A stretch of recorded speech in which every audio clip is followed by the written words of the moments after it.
is going on? Dave Umphris with Keller Williams in the Denver area in Colorado. It is about 6:45 on Monday morning, and that means I've been in the office for just about an hour. And if you're anything like me, these first couple hours in the morning before people show up are the best time to get stuff done. So I always say I get more done in the first 2 hours of my day than most people get done, in their entire day.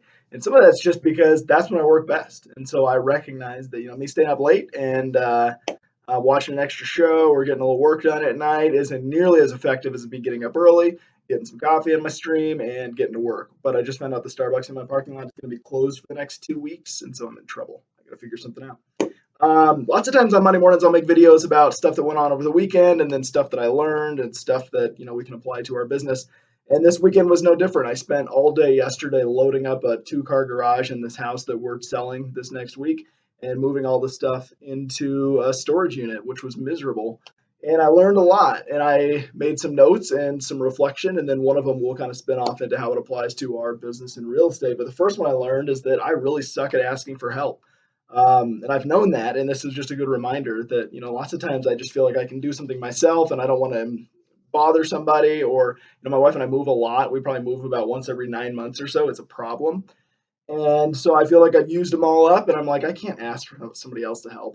And we're moving 2 more times in the next couple of weeks. It's a complicated situation, but we're basically selling everything. And I was like, I'll ask for people next week. I just suck at asking for help. I had somebody call me during the thing and ask if they could come help, and I still said no. I said, no, it's fine. I got it. I'm almost done. Number two, I'm in the wrong business. I paid $191 to rent this storage unit per month, and I would gladly pay $300 a month to never have to touch this crap again. I mean, it's amazing how much people pay to just put their stuff in there and then they just forget it. It's like a George Foreman grill. It's like, I'm just going to set it in there. I'm going to forget it. And a couple of years from now, I might go get something out of there. Number three, none of this crap brings me joy. I was just moving all this stuff thinking like, I hate all of this. I don't want any of this crap. And at one point I thought, what would bring me joy is if I let all this burn and I got to watch it get set on fire and burn. That would bring me a lot of joy. I actually got joy even just thinking about it, which is a problem. Let's see. Number four, when my body tells me I'm done, I still have more in the tank.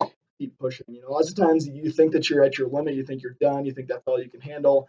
And then I didn't have a choice. I had a timeline. I had to get this truck back. And I was like, I got to keep going. And I did. And I was fine. And lots of times I think that applies to business as well. Number five, what if my goal, I was thinking about this while I was, having some of these musings. What if my goal every day was to reflect on my day in such a way that said, find something you learned, find something that you did well, find something you could have done better. And so I'm doing this while I'm moving all my stuff, I'm thinking about what if this was my goal every day, was to reflect on my day and to come away with things that I learned and things that that stood out to me. I'm not much of a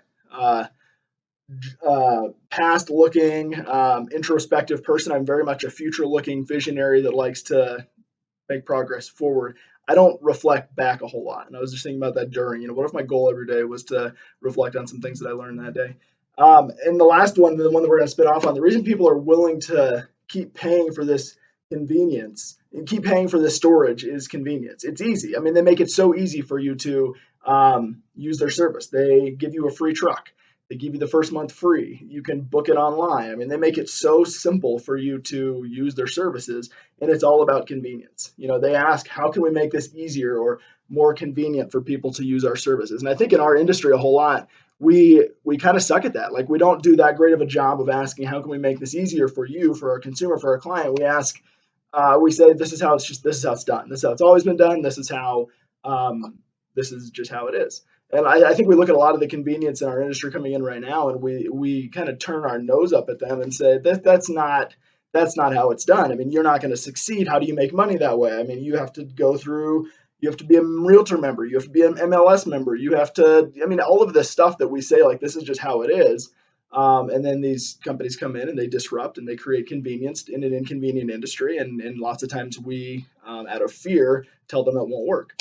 And lots of them are working. And so I was thinking back about some other industries and some other things that have happened similarly. And, lots of times I think we blame tech. We say that that's a tech thing. Technology came in and disrupted the video industry. We'll say Netflix came along and they created this tech platform, or they've created a new industry essentially through tech. And the reality is all they did was come into an industry that was inconvenient and said, how can we make this more convenient? In the Blockbuster, not the earnings meeting, but the annual statements, I don't remember what year it was, but some Blockbuster executive said that they're not concerned about this disruption of Netflix because they felt like people enjoyed the process of coming into the store, picking out your video, getting your snacks, going and checking out. I mean, they thought that the actual process was what people enjoyed enough to justify the brick and mortar and all the salaries and the overhead and the FICA and the Medicare and everything that goes along with running a brick and mortar store. They thought that they were going to be bulletproof because they had market share and they had a process. And the fact is, Netflix came in and they didn't come in with technology necessarily. They came in with convenience and said, how can we make this easy for you? If any of you remember early days at Netflix, you remember the DVDs in the mail where they'd send you one new DVD a week. And that was their way of saying, this is inconvenient. We're going to make it more convenient, even if it's a loss leader up front, or even if it's not terribly profitable now, we're going to make it convenient. And then we'll figure out how to monetize it and make it profitable in the future. Uber did a pretty similar thing, as we're looking at, and lots of other, companies similar to Uber, but they've definitely, taken a majority of the recognition for what's going on in the taxi industry.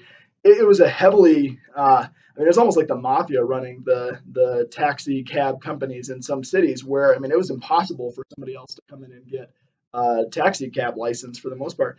And Uber came in and said, this is an incredibly inconvenient, overly regulated or complicated industry, and they brought convenience. Now they use technology to do it, of course, but they, largely brought mostly just convenience. And we can go through so many other industries. I mean, the travel industry in the last several years. I mean, lots of industries have been disrupted partly by tech, but largely by somebody just asking, how can we make this more convenient? And I think in our industry and real estate in general, and you could probably apply this to several industries, any client services industry, really, that question needs to be at the front of our heads constantly, in our front of our minds, that says, how can we make this more convenient? What are the things that I'm requiring clients to go through that is just the way it's been done, or the way that makes it easier for me and more convenient for me? And the fact is, we're probably at this disruption tipping point where the people that are willing to say, what else can I do to make this more convenient for you, are going to be the ones that survive. And the people that insist on doing it the old way that's convenient for you are probably the ones that are going to be retired or in a different industry in 5 years. Excuse me. And so, I mean, it's going to be different for every client. Some client, that convenience looks like picking them up at their front door, bottle of water in their cup holder, printout on the seat with a description of every listing you're going to see, a map of all the stops, whatever. I mean, things that you're doing to make it very convenient for that client.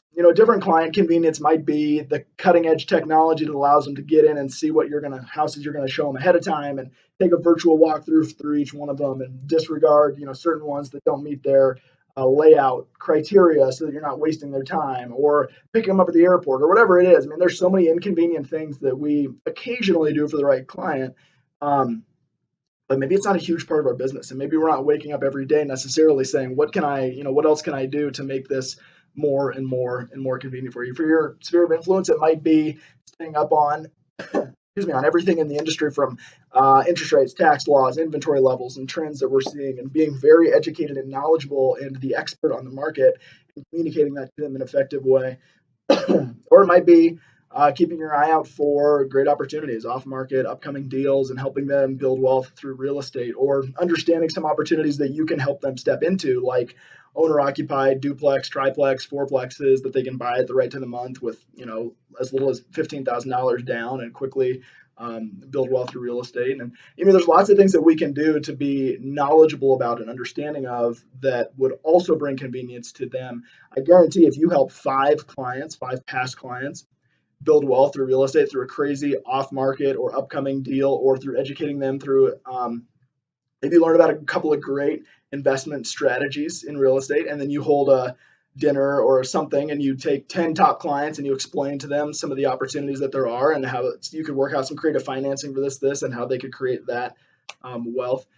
Maybe half of them will take you up on it, and you will have clients for life through those 5 that you helped build generational wealth through real estate. A lot of that's inconvenient for you. And sometimes it's in this industry, it's so easy to think about the next deal. So I got this one closed. Okay, next one, next, and not thinking about how can we slow down and make this just radically convenient for the long haul. So keep that in mind. Maybe ask yourself that question this week. In my business today, what are a few things that I could do? And keep in mind too, in any business and anything we're doing, the goal isn't radical change, like night and day, overnight. I mean, the goal is slow incremental improvement. And so there might be one thing you add today, and then another thing you add next week or 2 weeks from now. And you're going to wake up a year from now and say, my business is taking off because I have made it so much easier for people to work with me. And I've added convenience in so many different ways. And it's happened slowly over time. And with anything, I mean, with your goals of production, I mean, it might be like, okay, I help create business, 1 hour a week. And my goal is that 10 hours a week, I'm doing some sort of lead generating activity. And so overnight, I'm going to shift it to 10. Well, maybe it's like a slow incremental change to, and I'm going to do something for 20 minutes a day. I'm going to do something for 45 minutes a day or, whatever. So the goal is slow incremental change. Hope that was at least slightly helpful for you guys. Hope you have a great week and I will talk to you later.